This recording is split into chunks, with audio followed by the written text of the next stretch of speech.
So I've popped round to see Kyle, seeing what he's up to today. Some strange goings on. Tubs, rack system, outdoors. What are you building, Kyle? I'm getting mucky. What I'm building today is a wormery. So somewhere that I can reproduce and grow and keep my own worms. Well, like fishing. tapeworms that you've got and stuff. No, I've got one of those in my belly. These are going to be living in different bits of soil. So they're the worms that we'd find out in the garden. I've selected a certain species that eat a lot of plant matter and reproduce quite quickly. And I'll be growing those for fishing, for feeding reptiles, and for creating good soil for planting plants, doing a bit of gardening really, and getting rid of the food waste. So I just thought I'd show you, I've bought some worms, and I'm going to show you the pots that I'm going to keep them in, and how to keep your own worms. It's quite easy to do. So the soil that's there, when it's kind of spent for the worms, is good garden compost, is that right? Yeah, so you can recycle so we call them worm castings. In effect, it's worm poo. Okay. So all the organic matter that they eat, they poo it out, much the same as any other animal.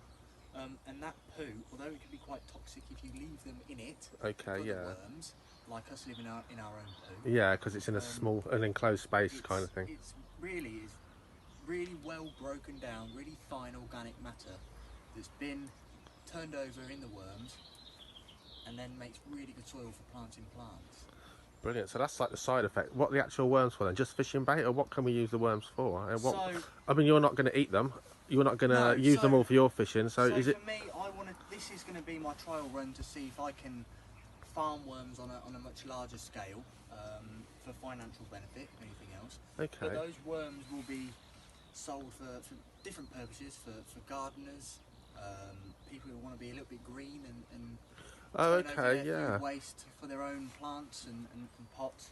For fishermen who want to use them for fishing, and feeding exotic animals, so things like African bullfrogs, different reptiles. Terrapins and fish, I suppose, Yeah, would eat them, wouldn't it's just a good...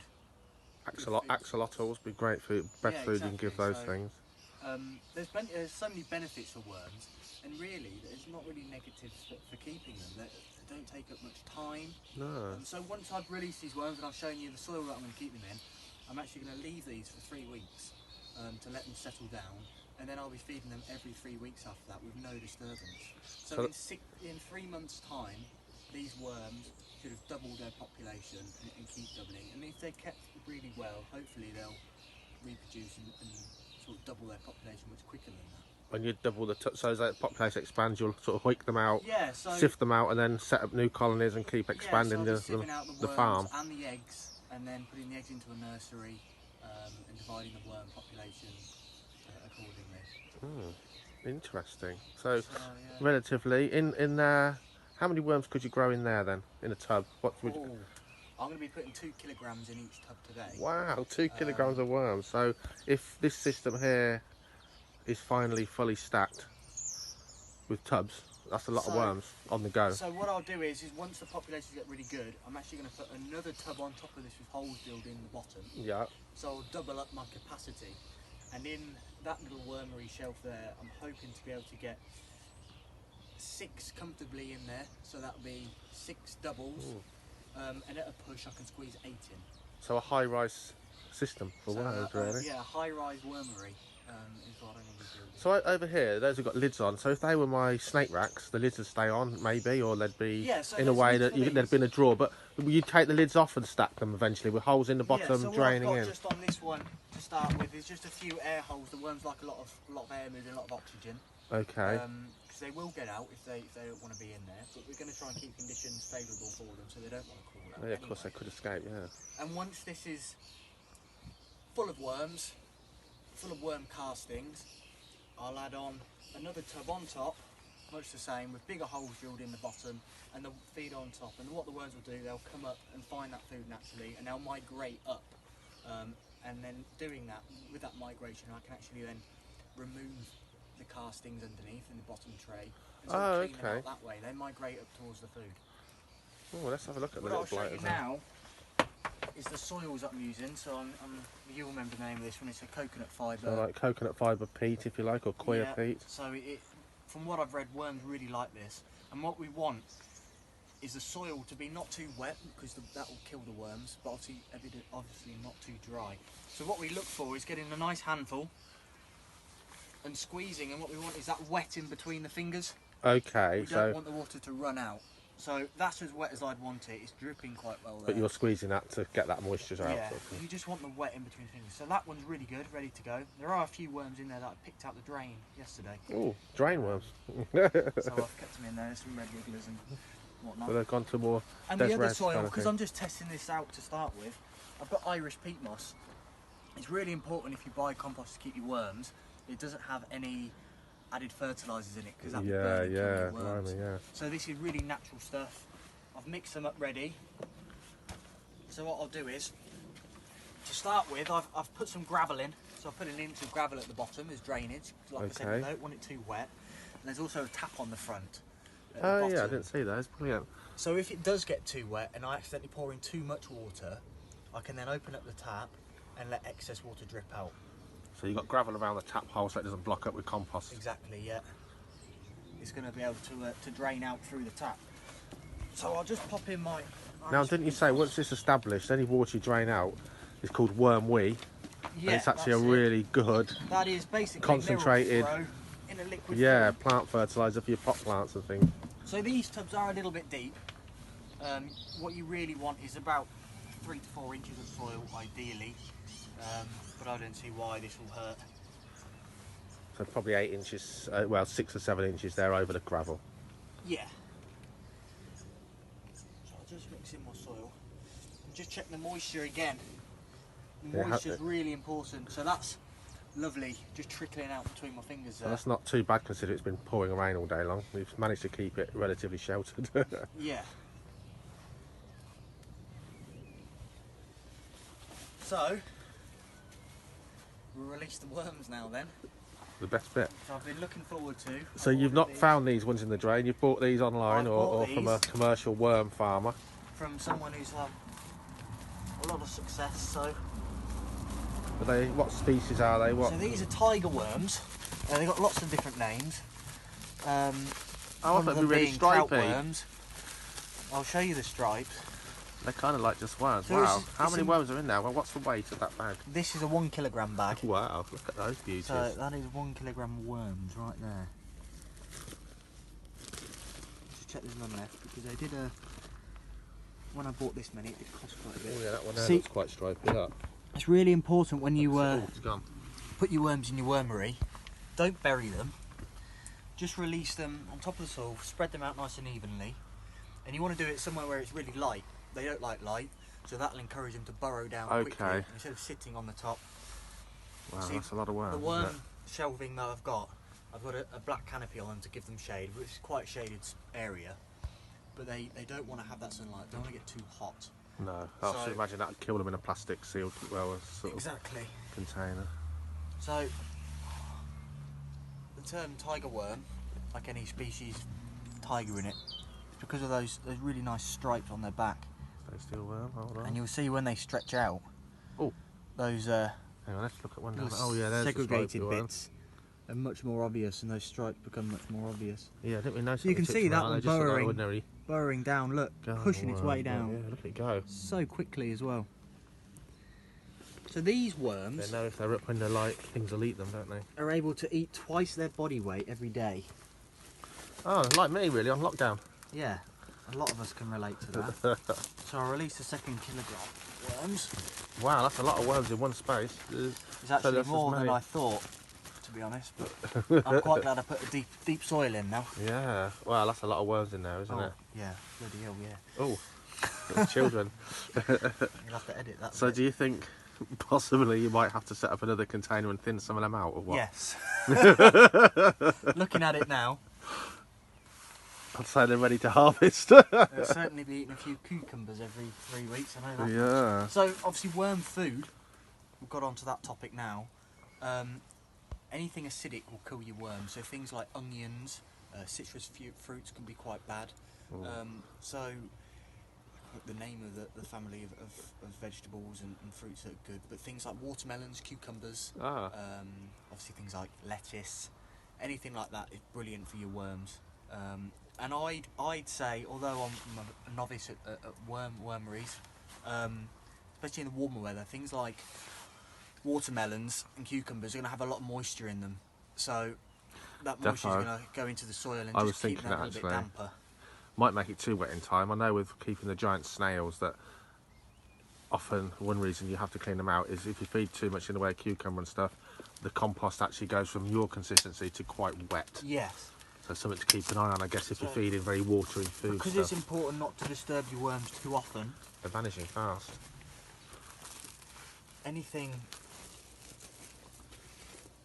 that is quite wet, like the cucumbers and the watermelon, will keep that soil much more moist, and you won't have to worry about them drying out so much. Obviously, topping it with water is also very good. But you can give them other things, drier things. So even things like cardboard egg cartons, they'll decompose that and eat that. Newspaper as well is also a thing they can use.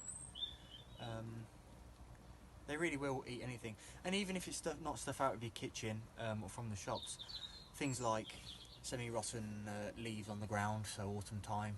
Yeah, I bet there's certain leaves that are really good for them, aren't there? But from what I understand, meat isn't quite good. That can attract maggots, which sour the soil kind of thing, bacteria and stuff. That's amazing how quickly they've vanished. Yeah. So what I'll do is I'll pour this second lot in. What kind are these? The same again. Okay. So really, what I'm trying to do is just use the two different soils for the same species of worm. Oh, okay, and then you to can just see what works the best. Wow, I think you need to set up 2 more things. But it'll be twice as high. That's a lot of worms, isn't it? It'll be twice as high soon. So imagine a tub again on top. Yeah. It's actually annoying that they come with a bit of soil because you overestimated, like underestimated them and overestimated. Chuck out any worms, but I'm going to just take out a bit of my soil. There's no doubt someone breeding this many worms has put good soil in with them. Yeah, something that works. Wow. That's incredible, isn't it? Yeah, it's kind of. I don't like spaghetti much, but it's put me off bolognese. Living spaghetti. Look at those beauties. Oh, I know a few axolotls that would look at those and dribble, salivate. Look at them. It's actually a really weird feeling, all these worms. Yeah.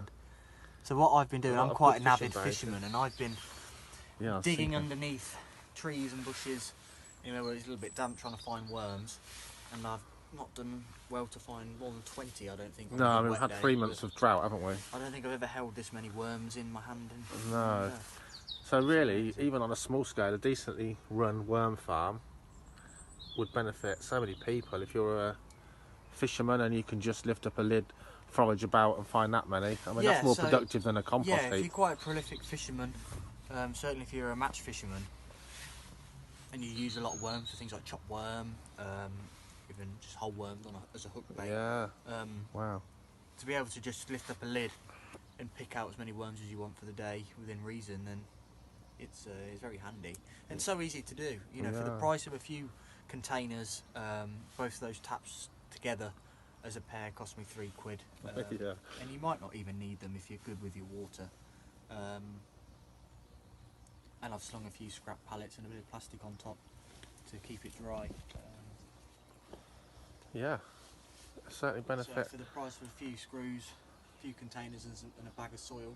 So these are 50-litre tubs, and I bought 100 litres of Irish peat moss for, I think it's about 20. I've got to say, if you think about it, gardener, fisherman, fish keeper, and someone that keeps terrarium animals, and even someone who just wants to be a little bit to green, have just use that food waste, their own food waste, to